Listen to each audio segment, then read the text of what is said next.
السلام علیکم، میں ہوں محمد جنید۔ شاہزیب خانزادہ کی غیر موجودگی میں اس پروگرام کی میزبانی میں کر رہا ہوں۔ پروگرام میں آپ کو خوش آمدید۔ ملک میں ایک عرصے تک کنفیوژن کے بعد مسلم لیگ نون ایک بار پھر متحرک ہونے کی کوشش کر رہی ہے۔ جہاں ایک طرف اچانک نواز شریف کی واپسی سے متعلق بیانات سامنے آنا شروع ہو گئے تو وہیں حکومت پر دباؤ بھی بڑھایا جا رہا ہے، مگر اس بار سڑکوں پر احتجاج یا اداروں سے محاذرائی کرنے کی بجائے حکومت کے احتساب کے بیانیے کو تنقید کا نشانہ بنا کر دباؤ بڑھایا جا رہا ہے، اور اس پورے سیاسی منظرنامے کو شہباز شریف لیڈ کرتے نظر آ رہے ہیں۔ برطانیہ میں شہباز شریف اور سلیمان شہباز کے اکاؤنٹس کی بحالی کے بعد حکومت اور نون لیگ آمنے سامنے ہے، جہاں نون لیگ برطانوی عدالت کے فیصلے کو جواز بنا کر پاکستان میں اپنے خلاف بننے والے کیسز کو انتقامی کارروائی قرار دے رہی ہے، تو وہیں حکومت عدالتوں سے یہ توقع کر رہی ہے کہ وہ جلد شریف خاندان کے کیسز کو منطقی انجام تک پہنچائیں گی۔ صرف یہی نہیں، حکومت کو لگتا ہے کہ پاکستان میں شریف خاندان کے خلاف کیسز اتنے مضبوط ہیں کہ انہیں یقینی طور پر سزا ہوگی، مگر نون لیگ برطانوی عدالت کے فیصلے کا سہارا لے کر یہ امید باندھے بیٹھی ہے کہ پاکستان کی عدالتوں سے پارٹی قیادت کو ریلیف ملے گا۔ آج اس حوالے سے خود مسلم لیگ نون کے صدر شہباز شریف نے ایک طویل پریس کانفرنس کرتے ہوئے مختلف دستاویزات لہرائیں اور دعویٰ کیا کہ برطانیہ میں ان کے خلاف بھی تحقیقات ہوئیں اور انہیں برطانیہ سے کلین چٹ ملی ہے۔ لندن کے فیصلے کے بعد یہ ہمارے اداروں کے لیے ایک لمحہ فکریہ ہے۔ پوری قوم نے دیکھ لیا، اگر برطانیہ میں میرے خلاف ایک دھیلے کی کرپشن کا پیسہ، کک بیک کمیشن کا، ٹکٹ کا پیسہ ہو، اور ان لائن کا ہوتا، خدا نہ خواستہ میٹروز کا ہوتا، لندن کی یہ NCA ہمیں بخش دیتی۔ عدالت عظمیٰ کے لیے بھی لمحہ فکریہ ہے لندن کے فیصلے کے بعد۔ نیب نیازی گٹھ کو تو چھوڑ دے نا، وہ تو ایک فکس میچ ہے۔ FI تو ان کا اپنا گھر کا ادارہ ہے، اس ملک کے تمام قانونی اداروں کے لیے یہ ایک لمحہ فکریہ ہے۔ یہ بدنامی تو میری کی، ملک کو کس طرح بدنام کیا پاکستان کو۔ اگر میری قبر کے جانے کے بعد بھی میرے خلاف ایک دہلی کی کرپشن ثابت ہو گئی تو اولیور کرمبل کی طرح میری لاش نکال کر وہ آپ کھمبے پہ لٹکا دیں۔ عمران خان کو دن میں اور خواب میں ملتا ہوں، اور رات کو وہ بڑبڑا اٹھ پڑتے ہیں کہ تم پھر آگے میرے پاس۔ دن میں دفتر میں جب آپ ان کو مل جاتے ہیں میرا ذکر میرا ہوتا ہے، اگر میرا ذکر نہ ہو تو بات مکمل نہیں ہوتی۔ عمران خان کا بس چلے، ابھی اس پریس کانفرنس سے ختم ہونے سے پہلے مجھے وہ جیل بھجوا دے، اس میں کوئی کسی کو شک نہیں ہونا چاہیے۔ شہباز شریف کی پریس کانفرنس پر حکومت کا بھی سخت رد عمل سامنے آیا۔ وزیر اطلاع فواد چودھری کا کہنا تھا کہ برطانیہ کے کیس میں شہباز شریف شامل نہیں تھے، ان کے خلاف پاکستان میں مقدمات ہیں۔ ہماری عدالتوں اور اداروں کے لیے ضروری ہے کہ وہ عوام میں اپنا اعتماد بحال رکھیں اور ان مقدمات کو منطقی انجام تک پہنچایا جائے۔ آج بڑی طویل پریس کانفرنس کی شہباز شریف صاحب نے، اور کوئی سمجھ نہیں آئی کہ وہ کہنا کیا چاہتے ہیں۔ انہوں نے 1 گھنٹہ 10 منٹ مسلسل جھوٹ بولا۔ جو کیس لندن میں تھا وہ حکومت پاکستان نے کسی طور کے اوپر انیشیٹ نہیں کیا تھا، نہ ہی اس میں شہباز شریف کسی طور کے اوپر اس کیس میں شامل تھے۔ تو شہباز شریف صاحب کا مقدمہ ہے وہ پاکستان میں ہے۔ ہماری عدالتوں کو، ہمارے جو ادارے ہیں ان کو یہ بہت اہم ہے کہ وہ اپنا اعتماد عوام کے اندر بحال رکھیں، اور بہت ضروری ہے کہ یہ جو مقدمات ہیں ان کی ڈے ٹو ڈے سماعت ہو اور ان کو اپنے جو منطقی انجام ہے اس پر پہنچائیں۔ وزیر داخلہ شیخ رشید کا کہنا تھا کہ سلیمان شہباز کو کلین چٹ ملی ہے تو نواز شریف کو ساتھ لے کر پاکستان آ جائے۔ دیکھیں، سلمان حمزہ کو اگر کلین چٹ مل گئی ہے تو آئے نا پاکستان، تایا کو بھی ساتھ لے کے آئے، چچا کو بھی ساتھ لے کے آئے۔ جہاں نواز شریف اور سلیمان شہباز کی وطن واپسی کا مطالبہ کیا جا رہا ہے تو وہیں پہلی مرتبہ نون لیگ کی اعلیٰ قیادت کی طرف سے نواز شریف کی واپسی کا اشارہ دیا گیا۔ آج مریم نواز نے صحافیوں سے غیر رسمی گفتگو کرتے ہوئے کہا کہ وہ چاہتی ہیں نواز شریف کی واپسی دسمبر سے پہلے ہو۔ صرف یہی نہیں، مریم نواز نے شہباز شریف کو پریس کانفرنس کے بعد الوداع بھی کیا اور شہباز شریف کو مخاطب کرتے ہوئے کہا کہ اللہ نے آپ کو انٹرنیشنل صادق اور امین بنا دیا ہے۔ اس پوری سیاسی صورتحال پر ہی ہم مزید بات کریں گے مسلم لیگ نون کے سینئر رہنما رکن قومی اسمبلی رانا ثناء اللہ صاحب سے۔ رانا صاحب، شکریہ آپ کے وقت کا۔ شہباز شریف صاحب نے بڑی تفصیلی پریس کانفرنس کی، انہوں نے کہا کہ لمحہ فکریہ ہے پاکستان میں اداروں کے لیے اور یہاں پر عدلیہ کے لیے بھی۔ تو حکومت تو کہہ رہی ہے کہ جو کچھ لندن میں ہوا وہاں کی NCA کی تحقیقات میں، اس میں تو شہباز شریف صاحب براہ راست زیر تفتیش ہی نہیں تھے، تو اس کو وہ اپنی کامیابی کیسے قرار دے سکتے ہیں، اور وہ بھی اس صورتحال میں جب پاکستان میں ان کے مقدمات ابھی چل رہے ہیں، ان کے فیصلے ہونا باقی ہے؟ دیکھیں، جھوٹے اور فراڈی انسان کی جو ہے وہ ایک بنیادی نشانی ہوتی ہے کہ کیونکہ اس نے جھوٹ بولنا ہوتا ہے، ہر وقت جھوٹ بولنا ہوتا ہے، ہر چیز پہ جھوٹ بولنا، ہر روز جھوٹ بولنا، تو اس لیے جو ہے وہ ہمیشہ بھول جاتا ہے کہ آج سے 10 دن پہلے میں نے کون سا جھوٹ بولا تھا اور آج میں کون سا جو ہے وہ فراڈ کرنے جا رہا ہوں۔ حکومت کا کیس کیا تھا؟ یہ الجھا رہے ہیں لوگوں کو، یہ لوگوں کو جو ہے وہ ابہام پیدا کرنے کے لیے چاہتے ہیں لوگوں کو سمجھ نہ آئے۔ ان کا بنیادی طور پہ یہ کیس تھا کہ میاں شہباز شریف جو کہ 10 سال انہوں نے خدمت کی ہے پنجاب صوبے کی ایک وزیر اعلیٰ کی حیثیت سے نہیں بلکہ خادم کی حیثیت سے، تو ان کا یہ الزام تھا کہ انہوں نے یہاں پہ کرپشن، کک بیکس اور کمیشنز لیے، یہاں پہ جو ترقیاتی کام ہوئے، جو یہاں پہ بجلی کے کارخانے لگے، جو یہاں پہ جو ہے وہ میٹروز بنی، جو موٹر ویز بنی، اور وہ پیسے انہوں نے باہر بھیجے، یعنی منی لانڈرنگ کی، یعنی ایک السٹ منی جو ہے یہاں پہ پہلے وہ اس کو کریٹ کیا گیا، اسے حاصل کیا گیا، اس کے بعد اسے باہر بھیجا گیا، اور باہر سے جو ہے وہ پھر اپنی فیملی کے اکاؤنٹس میں جو ہے وہ منگوایا گیا۔ یعنی منی لانڈرنگ تو تب بھی بنتی ہے نا کہ جب ایک ملک سے پیسہ دوسرے ملک جائے۔ اب انہوں نے وہاں برطانیہ میں اور UAE میں یہ ثابت کرنا تھا کہ یہ پیسہ جو ہے وہ پہلے پاکستان سے یہاں آیا، منی لانڈر ہوا، اور اس کے بعد پھر جو ہے وہاں سے ریٹرن ہو کے جو ہے وہ اس فیملی کے اکاؤنٹس میں گیا، یعنی انہوں نے اس طرح سے وہ پیسہ جو ہے وہ واپس حاصل کیا۔ آپ مجھے یہ بتائیں کہ انہوں نے وہاں پہ جو NCA ہے، نیشنل کرائم ایجنسی جو ہے، جس کی ورلڈ وائڈ جو کریڈیبلٹی ہے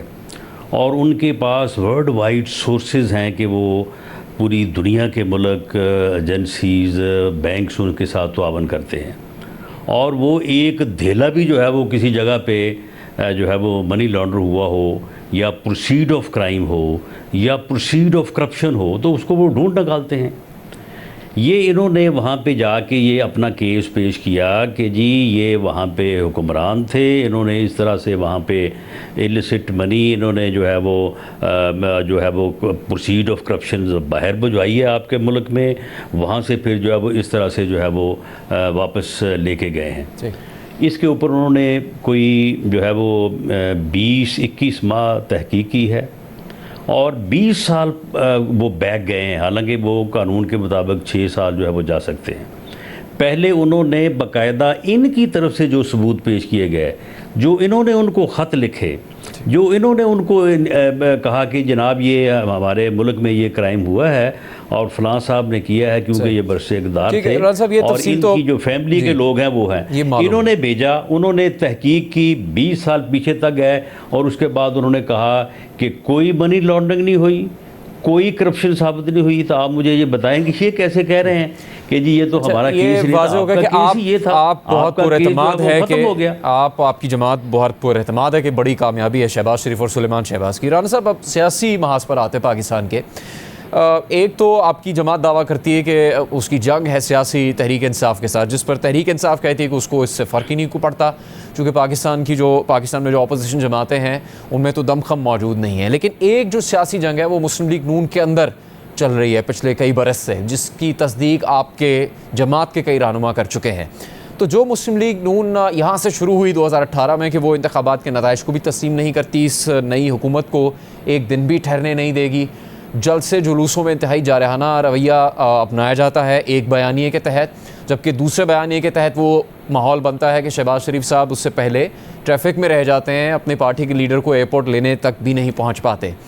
تو کیا اب آج کی جو سیاسی حکمت عملی ہے اور اب جو بیانات سامنے آئے ہیں اور شہباز شریف صاحب لیڈ کرتے ہوئے نظر آ رہے ہیں، کیا اس کا مطلب یہ ہے کہ شہباز شریف صاحب نے، حمزہ شہباز نے آپ کو، نواز شریف کو، مریم نواز صاحبہ کو قائل کر لیا ہے کہ ان کا بیانیہ ہی صحیح ہے اور اسی کے طریقے سے آگے بڑھنا ہے سیاسی محاذ پر پاکستان؟ دیکھیں، اس میں تو کوئی دوسری رائے نہیں ہے کہ PMLN کے پارلیمانی لیڈر یا قائد جو ہے وہ میاں نواز شریف ہیں۔ بیانیہ جو ہے، پالیسی جو ہوتی ہے وہ پارٹی لیڈر کی ہوتی ہے، اور پارٹی لیڈر جو ہے وہ کسی بھی پالیسی نتیجے پہ پہنچنے سے پہلے پارٹی کے جتنے بھی سینئر لوگ ہیں ان سے مشورہ کرتے ہیں، اور یہ کبھی ہو نہیں سکتا کہ سبھی کا ایک ہی مشورہ ہو، سبھی کی ایک ہی رائے ہو۔ رائے میں ضرور اختلاف ہوتا ہے اور یہ ہونا چاہیے، رائے کا اختلاف ہی جو ہے وہ ایک سیاسی جماعت کا جو ہے وہ حسن ہے، اور جب پارٹی فیصلہ کر لے تو پھر سب کو اس کے اوپر جو ہے وہ عمل کرنا چاہیے۔ میاں شہباز شریف صاحب نے جب بھی پارٹی میں انہوں نے اپنی رائے دی، ان کی رائے کے برعکس اگر فیصلہ ہوا تو میں اس بات کا گواہ ہوں کہ انہوں نے اسی شدت سے اس کے اوپر عمل کیا جیسے وہ ان کی اپنی رائے تھی۔ معاملہ یہ ہے کہ ہمارا جو بنیادی طور پہ سویلین بالادستی کا، آئین کی بالادستی کا، رول آف لا کا، انصاف کا، ووٹ کی عزت کا، کہ عوام کے فیصلے کو جو ہے وہ تسلیم کیا جائے اور نہ کہ اسے تبدیل کیا جائے، یہ جو ہمارا بیانیہ ہے، آپ مجھے یہ بتائیں کہ اس سے کوئی انکار کر سکتا ہے؟ کوئی یہ کہہ سکتا ہے کہ ملک میں آئین کی بالادستی نہیں ہونی چاہیے؟ کوئی یہ کہہ سکتا ہے کہ رول آف لا نہیں ہونا چاہیے؟ کوئی یہ کہہ سکتا ہے کہ الیکشن فری اور فیئر ہونا چاہیے؟ نہیں ہونا چاہیے۔ صاحب اب نواز شریف صاحب نے کہا ہے کہ اگر مفاہمت سے ہمارے مقاصد حاصل ہوں گے، اسی کے مطابق حکومت بننی چاہیے۔ اگر نواز شریف صاحب یہ کہہ رہے ہیں کہ مفاہمت سے ہمارے مقاصد حاصل ہوتے ہیں تو مفاہمت کریں گے، اور اگر مزاحمت سے ہوتے ہیں تو مزاحمت سے کریں گے، تو اب مفاہمت کی پالیسی نواز شریف صاحب اور مریم نواز صاحبہ نے اپنا لی ہے، یہ 3 سال میں پتہ لگ گیا ہے مسلم لیگ نون کو، اب یہ پارٹی پالیسی ہوگی کہ اگلے انتخابات پہ نظر ہوگی؟ نہیں، آپ مجھے بتائیں کہ اگر یہ میں نے اپنے بیانیے سے متعلق جتنی باتیں کی ہیں، آپ مجھے بتائیں کہ اگر یہ مقصد جو ہے وہ ہمیں حاصل ہوتا ہے، کوئی باعزت راستہ نکلتا ہے اور وہ قوتیں جو اس کی راہ میں رکاوٹ ہیں وہ راستہ جو ہے وہ چھوڑ دیتی ہیں، تو کیا ہم نے کوئی قسم کھائی ہوئی ہے کہ ہم نے خواہی جو ہے وہ دیوار سے ٹکرانا ہے یا ہم نے جو ہے وہ جھگڑا کرنا ہے؟ ہم تو بالکل اس کے حق میں نہیں ہیں، لیکن اگر کوئی یہ سمجھے کہ ہم اپنی اس جد و جہد اور اپنے اس راستے اور اس منزل کے حصول سے پیچھے ہٹیں گے تو وہ بالکل نہیں ہٹیں گے۔ ہم اس کے لیے جو ہے وہ جد و جہد جاری رکھیں گے، اور اس جد و جہد کو، اس سیاسی جد و جہد کو، اس جمہوری جد و جہد کو آپ اگر مزاحمت کا نام دیتے ہیں تو یہ آپ کا چوائس ہے، ہماری تو یہ ایک سیاسی جد و جہد ہے۔ ہم نے کوئی مسلح گروہ بندی نہیں کی، ہم کوئی مسلح جدوجہد نہیں کر رہا ہے، نہیں ہم بندوق اٹھانے کی بات نہیں کر رہے ہیں۔ مسلح کی تو بات یہاں ہوئی نہیں، لیکن یہ مسلم لیگ نون کا بیانیہ نہیں تھا کہ اس حکومت کو چلنے نہیں دینا، عمران خان صاحب کو وزیر اعظم نہیں رہنے دینا، آپ تو عثمان بزدار صاحب کو بھی نہیں ہٹا سکے، پھر استعفے دینے کا پارلیمنٹ سے یہ موقف اور فیصلہ کس کا تھا جس پر پی ڈی ایم میں دراڑیں پڑ گئیں، پیپلز پارٹی سے رستے الگ ہو گئے؟ تو یہ سب اگر نون لیگ نے نہیں کرنا تھا تو پھر اپوزیشن میں تقسیم پیدا کرنے کا مقصد کیا تھا مسلم لیگ نون کا؟ نہیں دیکھیں، نہیں جنید صاحب، یہ بات اس طرح سے نہیں ہے۔ پی ایم ایل این کا آج بھی یہ موقف ہے کہ یہ نااہل اور یہ کھلنڈرا آوارہ گرد ٹولہ جو ہے اس ملک کے اوپر مسلط ہو گیا ہے، یہ نالائق ٹیم جو بٹھا دی گئی ہے، اس نے اس ملک کی اکانومی کا بیڑا غرق کر دیا ہے۔ ڈالر 170 پہ چلا گیا اور لوگ کہتے ہیں کہ یہ 200 تک جائے گا۔ انہوں نے جو ہے وہ قرضے کوئی 16 ارب کے قرضے جو ہیں، 1600 ارب کے قرضے جو ہے جو انہوں نے 3 سالوں میں جو ہے وہ لے لیے ہیں۔ انہوں نے ملک کو ایک ایسی جو ہے وہ دلدل میں پھنسا رہے ہیں کہ شاید اس سے نکلنا ممکن ہو۔ اس لیے ہم تو ابھی بھی کہتے ہیں کہ جو ہے وہ فریش الیکشن کروائے جائیں، ٹھیک ہے، اور عوام کو جو ہے وہ فیصلہ کرنے کا موقع دیا جائے۔ رانا صاحب اب بات لمبی ہو جائے گی، لیکن ٹولے کو جو ہے وہ نکالا جائے۔ یہ آپ کی پارٹی کے صدر نے یہ نہیں کہا، انہوں نے 2023 کے انتخابات کی بات کی، یہ نہیں کہا کہ فریش الیکشن ہو۔ یہ بات چلے، آپ کا موقف مختلف آ گیا۔ الیکشن 2023 میں ہو، 22 میں، 21 میں، وہ تو پھر اپنے ٹائم پر ہوں گے نا۔ کسی حکومت کو نکالنے کا جو سیاسی طریقہ کار ہے، جو سیاسی جدوجہد ہے، وہ تھرو الیکشن ہی ہے نا۔ رانا صاحب پھر وہ وقت پر ہوں گے نا، آپ کی مرضی پہ تو نہیں ہوں گے الیکشن۔ سوال یہ ہے، ابھی آپ سے مڈ ٹرم الیکشن ہو سکتے، آپ موجود ہیں، ہو سکتے ہیں۔ دیکھیں میری بات سنیں، ان کے جو الائز ہیں، ان کی اپنی تو اکثریت ہی نہیں ہے۔ ان کے جو 10 الائز ہیں، کسی کے 4، کسی کے 5، کسی کے 7، کسی کے 2.5 ممبر ہیں، ان میں سے 2 ایک سائڈ پہ ہو جائے تو اگلے 3 ماہ میں الیکشن ہو جائے گا۔ چلیں، اب وہ تو مسلم لیگ نون کی باتوں سے بھی لگ رہا ہے کہ الیکشن اب اپنے وقت پر ہی ہوگا۔ آپ سے سوال یہ رانا صاحب آخری، کہ جب مریم نواز صاحبہ کہہ رہی ہیں کہ وہ یہ چاہتی ہیں کہ دسمبر سے پہلے نواز شریف وطن واپس آ جائے، تو پارٹی میں اس کا فیصلہ ہو گیا ہے کہ نواز شریف صاحب واپس آ رہے ہیں پاکستان؟ پارٹی نے یہ فیصلہ آلریڈی کر رکھا ہے اور اس کے اوپر دوبارہ کوئی گفتگو یا اس کے اوپر نظر ثانی نہیں ہوئی کہ میاں نواز شریف کی جو صحت ہے اس کے پیش نظر وہ اپنا جو ان کا آپریشن ہے جو کووڈ کی وجہ سے نہیں ہو سکا ابھی تک اور کافی کمپلیکیٹڈ ہے، وہ آپریٹ کروائیں. اس کے بعد اپنی صحت جو ہے وہ جب ان کو ڈاکٹرز ان کو فٹ ڈکلیئر کریں اور وہ واپس سفر کر سکتے ہوں تو وہ ضرور آئیں، اور ہماری یہ خواہش ہے کہ وہ جلد سے جلد آئیں. لیکن بنیادی طور پہ جو ان کی صحت اور علاج کا مسئلہ ہے اس کی زیادہ اہمیت ہے، کیونکہ وہ وہاں رہ کے بھی پارٹی کو اپنی پوری رہنمائی سے گائیڈنس سے جو ہے وہ نواز رہے ہیں. اس لیے ہمیں ان کی صحت کو جو ہے اس کی زیادہ فکر ہے. جب وہ صحت مند ہو جائیں گے واپس آ جائیں گے. رانا ثناء اللہ صاحب بہت بہت شکریہ آپ کے وقت کا. مسلم لیگ نون کے رہنما رانا ثناء اللہ مسلم لیگ نون کے بیانیے پر بات کر رہے تھے. پروگرام کو آگے بڑھائیں گے ایک بریک کے بعد. پروگرام میں ایک بار پھر خوش آمدید. وزیر اعظم بار بار یہ کہہ رہے ہیں کہ افغانستان کی صورتحال کا ذمہ دار پاکستان کو قرار نہ دیا جائے، پاکستان کو قربانی کا بکرا نہ بنایا جائے، مگر پاکستان پر دباؤ بڑھایا جا رہا ہے. 2 دن پہلے وزیر اعظم عمران خان نے واشنگٹن پوسٹ میں آرٹیکل لکھا اور کہا کہ افغانستان پر کانگریس کے حالیہ اجلاس کی کارروائیاں دیکھنے کے بعد وہ حیران ہیں کہ اس میں دہشت گردی کے خلاف جنگ میں بطور اتحادی پاکستان کی قربانیوں کا کوئی ذکر ہی نہیں ہے، بلکہ پاکستان کو امریکہ کے نقصان کا ذمہ دار قرار دیا جا رہا ہے. پاکستان کی طرف سے بار بار یہ کہنے کے باوجود امریکہ پاکستان پر دباؤ بڑھا رہا ہے. اب 22 امریکی ریپبلکن سینیٹرز نے ایک بل جمع کروایا ہے جس میں طالبان پر دہشت گردی، منشیات کی اسمگلنگ اور انسانی حقوق کی خلاف ورزیوں پر پابندی کا مطالبہ کیا گیا ہے. ساتھ ہی کہا گیا ہے کہ طالبان کو مدد فراہم کرنے والے جن میں غیر ملکی حکومتیں بھی شامل ہیں ان پر بھی پابندی عائد کی جائے. اس کے علاوہ امریکی حکومت سے کہا گیا ہے کہ طالبان کے کسی نمائندے کو امریکہ میں افغانستان کے سفیر کے طور پر یا اقوام متحدہ میں افغانستان کے نمائندے کے طور پر تسلیم نہ کیا جائے اور افغانستان کی غیر انسانی امداد پر پابندیاں عائد کی جائیں. بل میں مطالبہ کیا گیا ہے کہ امریکی حکام اس بات کا جائزہ لیں گے کہ 2001 سے 2020 کے دوران پاکستان سمیت طالبان کی مدد کرنے والے ریاستی اور غیر ریاستی عناصر کا کردار کیا تھا، اور اس میں طالبان کو محفوظ پناہ گاہیں، مالی اور انٹیلیجنس مدد، طبی ساز و سامان، تربیت اور تکنیکی یا اسٹریٹجک رہنمائی کا معاملہ بھی شامل ہو. اس کے علاوہ بل میں مطالبہ کیا گیا ہے کہ اس بات کا بھی جائزہ لیا جائے کہ حکومت پاکستان سمیت ریاستی اور غیر ریاستی عناصر کی 2021 میں طالبان کو کتنی مدد حاصل رہی جس کے نتیجے میں افغانستان کی حکومت کا خاتمہ ہوا. اس کے علاوہ بل میں مزید مطالبہ کیا گیا ہے کہ حکومت پاکستان سمیت ریاستی اور غیر ریاستی عناصر کا جائزہ لیا جائے جنہوں نے پنشیر کی وادی میں مزاحمت کے خلاف طالبان کی کارروائیوں میں مدد کی. امریکی سینیٹرز کے اس بل پر پاکستان کا سخت رد عمل سامنے آ رہا ہے. اس حوالے سے گزشتہ روز وفاقی وزیر شیری مزاری نے سخت رد عمل دیا. دفتر خارجہ کا بیان سامنے آیا. ہم بات کریں گے پاکستان کے وزیر خارجہ شاہ محمود قریشی سے. شاہ محمود قریشی صاحب شکریہ آپ کے وقت کا. تقریباً ایک ہفتہ پہلے آپ کی ملاقات ہوتی ہے 1 on 1 امریکی وزیر خارجہ اینٹنی بلنکن سے. وزیر اعظم اقوام متحدہ کی جنرل اسمبلی سے خطاب کرتے ہیں، پھر واشنگٹن پوسٹ جیسے بڑے اخبار میں اپنی رائے کا اظہار کرتے ہیں جس میں وہ واضح طور پر کہتے ہیں کہ پاکستان کو افغانستان کی جنگ کے نتائج کا مورد الزام نہ ٹھہرایا جائے. یہ سب کچھ ہونے کے بعد 22 امریکی سینیٹرز اب یہ بل پیش کر رہے ہیں کہ طالبان کی حمایت اور ان کا ساتھ دینے والے لوگوں پر پابندی لگائی جائے اور افغانستان کی مدد کے حوالے سے پاکستان کے کردار کا بھی جائزہ لینے کا وہ کہہ رہے ہیں.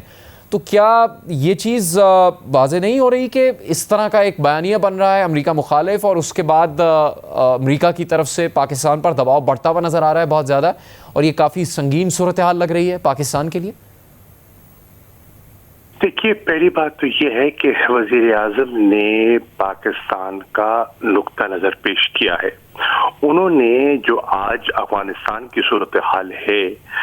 اس کی وجوہات بتائی ہیں کہ یہ راتوں رات تو یہ صورتحال پیدا نہیں ہوئی، اس کی ایک تاریخ ہے، اس کا ایک پس منظر ہے، اور وہ پس منظر کا انہوں نے ذکر کیا، اپنے آپیڈ میں بھی کیا، اور انہوں نے اقوام متحدہ سے جب وہ مخاطب ہوئے جنرل اسمبلی کے اجلاس سے اس پر بھی انہوں نے روشنی ڈالی. اور وہ ضروری تھی کیونکہ لوگوں کو علم ہو کہ پاکستان کا کردار کیا رہا ہے، اور پاکستان نے جب مغرب کے ساتھ تعاون کیا تو اس کی قیمت پاکستان کو کتنی اٹھانی پڑی، جانی بھی اور مالی بھی. 80,000 کیجولٹیز ہوئی، $150 ارب سے زیادہ ہمیں مالی نقصان ہوا. اور اس کے ساتھ ساتھ پاکستان نے جو تعاون کیا ہے، چاہے القاعدہ کو شکست دینے میں یا کمزور کرنے میں، ان کی کمر توڑنے میں، ان کے لوگوں کو اپریہینڈ کرنے میں یا پیس پروسیس کو فیسیلیٹیٹ کرنے میں یا ان خلا جو ہے جس کی ضرورت تھی اس کے سیف پیسج میں جو پاکستان نے رول پلے کیا، اور آئندہ جو ہیومینیٹیرین اسسٹنس کے لیے ایک انٹرنیشنل کمیونٹی میں کنسنسس ابھرتا دکھائی دے رہا ہے، اس میں جو پاکستان نے مثبت اشارے دیے ہیں اس سب پر ایک تائرانہ نظر ڈالی جائے تو پاکستان کا ایک خاکہ سامنے آتا ہے۔ اب یہ ذہن میں رکھ لیجئے کہ اس وقت امریکہ ایک سکتے کے عالم میں ہے، وہ حیران ہے کہ 20 سال کے جو ان کے وسائل تھے، ٹیکنالوجی تھی، جو ٹریننگ تھی، اکوپمنٹ تھا، وہ دھرے کا دھرا رہ گیا اور اس کا انہیں یقین نہیں آ رہا۔ ہم پاکستان والے جب کہتے تھے، ہماری قیادت جب کہتی تھی کہ جو سابقہ حکومت تھی اشرف غنی کی، اس کے بارے میں آپ نے بہت سی توقعات باندھ رکھی ہیں، حقیقت میں وہ حکومت کھوکھلی ہے، اس کو عوام کی پذیرائی نہیں ہے، اس کے اندر انتشار ہے، اس کے اندر گروپ بندی ہے، ان کے اندر جو مالی بے ضابطوں کی ایک لمبی کہانی ہے اور ناقص گورننس جو ہے وہ ایک بہت بڑا چیلنج بن چکا ہے، تو اس کو اہمیت نہیں دی جاتی تھی۔ جب ہم کہتے تھے کہ آپ نے انخلا کرنا ہے ضرور کیجئے لیکن اس کو آرڈرلی انداز میں کیجئے، تو اس کو میں سمجھتا ہوں اگر اہمیت دی جاتی تو آج جن مشکلات سے افغانستان دوچار ہے نہ ہوتا۔ پاکستان نے اپنا رول پلے کیا ہے اور ہم کرتے رہیں گے۔ نکتہ چینی دیکھیے، داخلی سیاست بھی ہے، مت بھولیے کہ جو بائیڈن ایڈمنسٹریشن ہے اس کے وہاں کانگریس میں مخالفین بھی بیٹھے ہیں اور وہ اس کو ایک غنیمت جانتے ہوئے ایک جسے کہتے ہیں نا اپنا سیاسی طور پر بھی ان کو دباؤ میں لانا چاہتے ہیں۔ ان کو تشویش بھی ہوگی، یقیناً ہوگی، وہ معلومات بھی حاصل کرنا چاہتے ہیں، لیکن حکومت کو دباؤ میں لانے کا مقصد بھی ان کا ہے۔ ان کا زیادہ زور جو ہے وہ افغانستان پر ہے، لیکن اشارتاً پاکستان کو بھی جوڑنے کی کوشش کی گئی ہے، لیکن یہ جو ہے ریپبلکن سینیٹرز نے موو کیا ہے۔ دیکھتے ہیں کہ حکومتی بینچز کی طرف سے اس کو سپورٹ حاصل ہوتی ہے نہیں ہوتی۔ شاہ محمود صاحب، یہ بات بھی واضح ہے کہ بائیڈن ایڈمنسٹریشن بھی کوئی بہت فدا نہیں ہے پاکستان پر، اور سرد مہری تو پائی جاتی ہے۔ امریکی صدر جو بائیڈن اور وزیر اعظم عمران خان کا باضابطہ رابطہ نہیں ہو سکا ہے اب تک، اس کے اوپر بہت انٹرویوز میں بات بھی ہوئی۔ ساتھ ہی مغربی میڈیا میں تاثر بن رہا ہے کہ پاکستان امریکہ کے افغانستان سے انخلا کو اس کی مکمل شکست سے تعبیر کر رہا ہے، اور پھر افغانستان میں جو انسانی مدد کی بجائے افغانستان میں طالبان کی حمایت کا مطالبہ کر رہا ہے پوری دنیا سے، اور بڑی ہی زیادہ واضح طور پر اپنی بھی حمایت کا یقین طالبان کو دلا رہا ہے۔ تو اس سے جو ایک منفی تاثر ابھر رہا ہے پوری دنیا میں پاکستان کے خلاف، آپ کو نہیں لگتا کہ وہ بہت ہی نقصان دہ ثابت ہوگا؟ پہلی بات تو ہے کچھ قوتیں ہوں گی جو پاکستان کو نشانہ بنانا چاہتی ہوں گی، بالکل ہیں، ہمیں ان کا علم ہے، جو یہ تاثر دینا چاہتی ہیں، لیکن حقیقت یہ ہے کہ پاکستان نے تو امریکہ کے ساتھ ہر سٹیج پر، ہر موقع پر تعاون کیا ہے۔ اگر افغان حکومت، اشرف غنی کی حکومت مقابلہ نہیں کر پائی، ہتھیار پھینک دیے، وہاں سے انہوں نے وہ فرار ہو گئے، تو اس میں پاکستان کی ذمہ داری کیسے بنتی ہے؟ ہاں، ہندوستان چاہے گا، کچھ اور لوگ چاہیں گے کہ سارا جو ملبہ ہے وہ پاکستان پہ بلیم گیم وہ پہلے بھی کرتے رہے ہیں۔ لیکن شاہ محمود صاحب، یہ جو امریکی سینیٹرز کی طرف سے بل ہے، چاہے وہ حکومتی سینیٹرز نہیں ہیں، چاہے وہ ریپبلکن جماعت سے تعلق رکھتے ہیں، تشویش کی بات تو ہے۔ تشویش کی بات نہیں ہوتی تو وفاقی وزیر شیریں مزاری پر اس پر اتنا سخت رد عمل کا اظہار نہیں کرتی۔ آپ اس واقعے کے بعد کیا بات کریں گے؟ بائیڈن ایڈمنسٹریشن سے، وزیر خارجہ سے رابطہ کریں گے امریکہ کے کیا؟ دیکھیے، میری امریکی وزیر خارجہ سے جو ملاقات ہوئی، اس ملاقات میں یہی طے ہوا کہ ہمیں مسلسل رابطے میں رہنا چاہیے، کیونکہ سچویشن وہاں ایوالو کر رہی ہے، سچویشن ابھی بھی فلوئڈ ہے، بہت سی چیزیں ہیں جن کو سمجھنے کی ضرورت ہے اور ان کو سمجھ کر ایک بہتر حکمت عملی اپنانے کی، نئے حقائق کو تسلیم کرتے ہوئے ایک نئی مناسب حکمت عملی اپنانے کی ضرورت ہے۔ چنانچہ ہم نے رابطے میں رہنے کا فیصلہ کیا اور یہ بھی طے ہوا کہ مستقبل قریب میں امریکہ سے ایک اہم شخصیت پاکستان کا دورہ کرے گی اور مزید جہاں سے ہم نے جہاں تک پہنچائی ہے اس کو لے کر آگے چلیں گے۔ کاؤنٹر ٹیررزم ہے، اس میں ہم نے کس طرح مل کے کام کرنا ہے، جو سیف پیسج ہے اس کے لیے ہم کیا کر سکتے ہیں، ہیومینیٹیرین اسسٹنس جو پہنچانی ہے اس میں پاکستان کیا کارآمد رول پلے کر سکتا ہے، یہ سب چیزیں ہیں۔ انکلوسیو گورنمنٹ ہے، جو اور ہمسائے ہیں افغانستان کے، ان کے ساتھ کیسے برتاؤ کرنا ہے۔ پاکستان کے علاوہ اور بھی تو دیگر ممالک ہیں جن کو افغانستان میں دلچسپی ہے، ایران ہے، تاجکستان ہے، چین ہے، ترکمانستان ہے، ازبکستان ہے۔ تو پاکستان کیا کر رہا ہے؟ پاکستان سب کے ساتھ مشاورت کر رہا ہے۔ پاکستان کوئی اپنی 1.5 اینٹ کی مسجد بنا کے علیحدہ ہو کے نہیں بیٹھا۔ پاکستان ایک کوآرڈینیٹڈ اپروچ کے ذریعے آگے بڑھنا چاہ رہا ہے اور اس کو سمجھنے کی بھی ضرورت ہے۔ ہاں، یہ اور بات ہے کہ ہمارے مخالفین ہیں، ان کے پروپیگنڈا میں اگر ہم بہ جائیں گے اور ہمارے اپنے لوگ بہ جائیں گے تو اس پر ہمیں محتاط رہنے کی ضرورت ہے۔ بہت شکریہ شاہ محمود قریشی صاحب۔ کہہ رہے تھے شاہ محمود کہ امریکہ کی طرف سے کانگریس میں آنے والا بل ریپبلکن سینیٹرز کی طرف سے ہے، جو کہ بائیڈن انتظامیہ کی مخالفت میں بھی ایسا اقدام کر رہے ہوں گے، لیکن تشویش پائی جاتی ہے پاکستان میں اس پر۔ جو کچھ کہا گیا ہے اس بل میں پاکستان، افغانستان اور طالبان سے متعلق، اور اس تشویش کے اثرات پاکستان کی معیشت پر بھی پڑ رہے ہیں، اسی پر ہم بات کریں گے ایک بریک کے بعد۔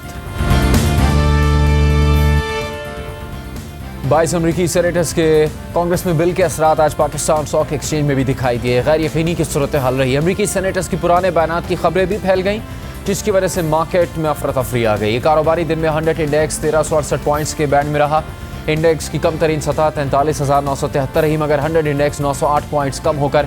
44,366 پر بند ہوا۔ اس حوالے سے اسٹاک مارکیٹ ذرائع کا دعویٰ ہے کہ امریکی سینیٹرز کے بل اور اس پر وفاقی وزیر شیر مزاری کے رد عمل کی وجہ سے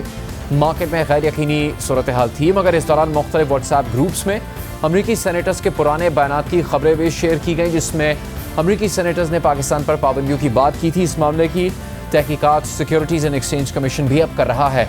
بات کریں گے اسی ساری صورتحال پر معاشی تجزیہ کار ماہر معیشت خرم شہزاد سے۔ خرم صاحب، کس طرح سے اثر انداز ہوئی امریکی سینیٹرز سے متعلق یہ خبر پاکستان اسٹاک مارکیٹ پر؟